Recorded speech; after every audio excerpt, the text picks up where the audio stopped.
round of 32 IB ကို Norway ပွဲချုပ်3 ချက်အားလုံးပဲမင်္ဂလာပါ KMK Football Insider Facebook TikTok နဲ့ YouTube Channel ကနေပြန်လည်ကြိုဆိုလိုက်ပါတယ်ဒီပွဲတွေဒီအဆင့်တွေရောက်လာပြီဆိုတာနဲ့ဘယ်အသင်းမှမှားယွင်းလုပ်လို့မရတော့ဘူးပေါ့အမှားယွင်းလုပ်ပြီဆိုတာနဲ့ဒီပြိုင်ပွဲကနေလက်ပြနှုတ်ဆက်သွားလိမ့်မယ်သူတို့နိုင်ငံအတွက်သမိုင်းသစ်တွေရေးထိုးနိုင်မဲ့အခွင့်အရေးတွေကိုအများကြီးဆုံးရှုံးသွားနိုင်တယ်အားကြောင့်မလို့ဒီပွဲတွေကတတိကြီးကစားမဲ့ပွဲတွေဖြစ်တာကြောင့်ကိုပြတ်တဲ့ပွဲတွေအုပ်စုအဆင့်တွေတော့လည်းမျိုး9 6 6 9 အဲ့လိုပုံစံမျိုးတွေမြင်တွေ့ရဖို့ရှိမှာမဟုတ်ဘူးဦးဆောင်ကိုရတဲ့အတင်ကတော့အများကြီးထိန်းခဲ့မှာပဲသူတို့တို့နိုင်သေးချာစီမဲ့အရာကိုပဲရွေးချယ်မှာပဲအားကြောင့်မလို့ဒီညမှာလည်း IB9 နဲ့နော်ဝေးပွဲကလူအများသူကထင်နေမယ်ဒီပွဲကနှစ်ဖက်သွင်းကိုတွေအများကြီးမြင်တွေ့ရမယ့်ရှိမဲ့ပွဲမျိုးမဟုတ်ဘူးလို့ထင်ရပေမဲ့ကဲတမ်းဒီပွဲမှာအဲ့လိုပွဲမျိုးဖြစ်လာနိုင်တယ်ဗျဘာဖြစ်လဲဆိုတော့နော်ဝေးရဲ့ခံစစ်ကအထာလေးတယ်အမှားများတယ်အဲ့နည်းတူပဲ IB9 ရဲ့ခံစစ်ကလည်းအာဖရိကအသင်းတစ်သင်းလုံးမထင်ရလောက်အောင်တော်တော်လေးကိုဝီပွိုင်နေများတယ်တအားပြော့တယ်လို့ထင်တယ်ဘာဖြစ်လဲဆိုတော့သူတို့မှာအရင်တော့က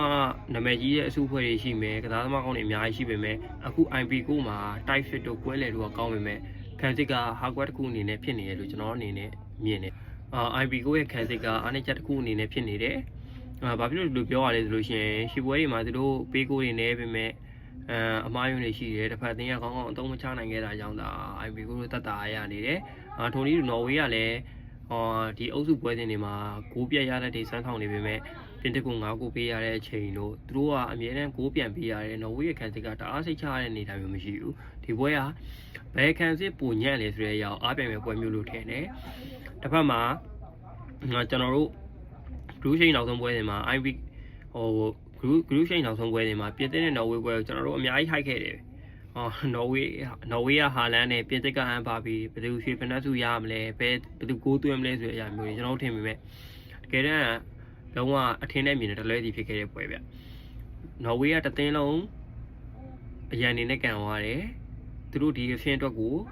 ကြိုတင်ပြီးတော့စဉ်းစားလာပြီးသာ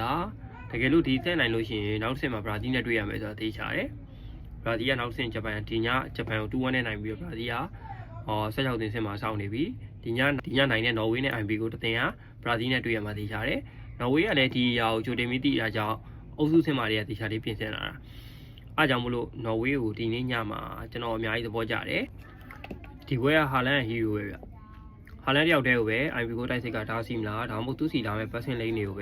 ဇုံလိုက်ပိတ်ဆို့တားဆီးမလားဆိုတဲ့အရာကို IB ကိုရွေးချယ်ရမယ်ဟာလန်တယောက်တည်းကိုပဲအစိတ်ရှိတယ်ဆိုပြီးတော့ဟာလန်တယောက်တည်းကိုပဲအပိုင်ကတ်နေလို့ရှိရင်တခြားနေရာမှာရှိတဲ့နူဆာတို့အိုဒီဂတ်တို့ဆလောတို့အဲ့ကွင်းလေကိုအထောက်ပံ့ပေးမယ်ကစားသမားတွေအများကြီးရှိတာကြောင့်ဒီပွဲက IB9 တို့အများကြီးတတိထားမယ်နော်ဝေးကို short တက်ပြီးလို့ရှိရင် IB9 တို့အထိနာသွားနိုင်တယ် IB9 ကကြည့်လို့ရှိရင် IB9 က Ecuador ကိုနောက်ကျကိုနဲ့နိုင်ထားတယ်ဂျာမနီကိုခြေစမ်းအသာကြီးကစားနိုင်ပေမဲ့အဆုံးသတ်မတိချာမှုတွေကြောင့်နောက်ကျကိုနဲ့ရှုံးထားတယ်IB9 ရဲ့အင်အားကိုပြောပါဆိုရင်တော့တောင်ပန်တွေပဲသူတို့ရဲ့တောင်ပန်တွေကတော်တော်လေးအစိတ်ရှိတယ်အာမက်ဒီယာလိုအခုရန်ဒီယာမန်လီတို့လိုကစားသမားတွေက physical ကောင်းတယ် 1+1 ကြော်ဖြတ်နိုင်တဲ့အင်အားရှိတယ် chance create တွေကောင်းတယ် IB9 ကcounter transition တွေမှာတော်တော်လေးအစိတ်ရှိတဲ့အသင်းလို့ဆိုရမယ် IB9 ကခံစစ်ကနေပြီးတော့မှ counter transition တွေအဓိကအားပြုပြီးကစားရတဲ့အသင်းဖြစ်တဲ့ကြောင့်မလို့နော်ဝေးနေနဲ့တော်တော်လေးတတိထားကစားရမယ်ဟာလန်ရှိသွားတဲ့ through pass တွေဒီ long ball တွေမှာအပြတ်တွေများသွားခဲ့လို့ရှိရင် IB9 ကcounter transition ကောင်းတဲ့အသင်းဖြစ်တာကြောင့်နော်ဝေးကိုဘောလုံးရှိတဲ့အချိန်တိုင်းမှာအနေကောင်းကောင်းပေးနိုင်တဲ့အသင်းဆိုတာကိုကျွန်တော်တို့မေ့ထားလို့မရဘူးနော်ဝေးရဲ့တိုက်စစ်ပိုင်းကိုကြည့်မယ်ဆိုလို့ရှိရင်နော်ဝေးရဲ့တိုက်စစ်ပိုင်းလမ်းကြောင်းတွေကဟာလန်ဒီသွားတဲ့ pass တွေအများများတယ်ခံမဲရလွယ်ကူတယ်ဒါပေမဲ့အဲ့လိုခံမဲရလွယ်ကူစေတဲ့အရာပဲအသင်းတိုင်းကိုတော်တော်လေးဒုက္ခပေးနိုင်တယ်ပေါ့သူတို့ကိုအကန့်အသတ်ထားပြီးတော့ထိန်းချုပ်ဖို့ဆိုတာဖြစ်နိုင်နေဆိုပေမဲ့အဲ့လောက်ကြီးလွယ်ကူနေရမျိုးလည်းမဟုတ်ဘူးဟာလန်စီရောက်သွားတဲ့ patch တစ်ခု create တစ်ခုကတကိုးဖြစ်သွားနိုင်တဲ့အရာကိုကျွန်တော်တို့ရှိမှအချိန်ချင်းမြင်တွေ့ခဲ့ရကြဒီဘွဲက IB9 တို့အရန်တတိကစားရမယ်အမားလေးတစ်ခုလုံးပြီးလို့ရှိရင်သူတို့အိမ်ပြန်သွားနိုင်တယ်အားကြောင့်မလို့ပွဲချိန်မိနစ်90ပြေးအာရုံစူးစိုက်ပြီးကစားရမယ်အဲ့လိုမကစားနိုင်လို့ရှိရင်ဒီအဆင့်မှာပဲလဲပြန်သွားရလိမ့်မယ်ဒီပွဲကနှစ်သိန်းလုံးအတွက်အခွင့်အရေး50-50ရှိတယ်အမှားနဲ့အတင်ကနောက်သိန်းကိုတက်သွားမယ်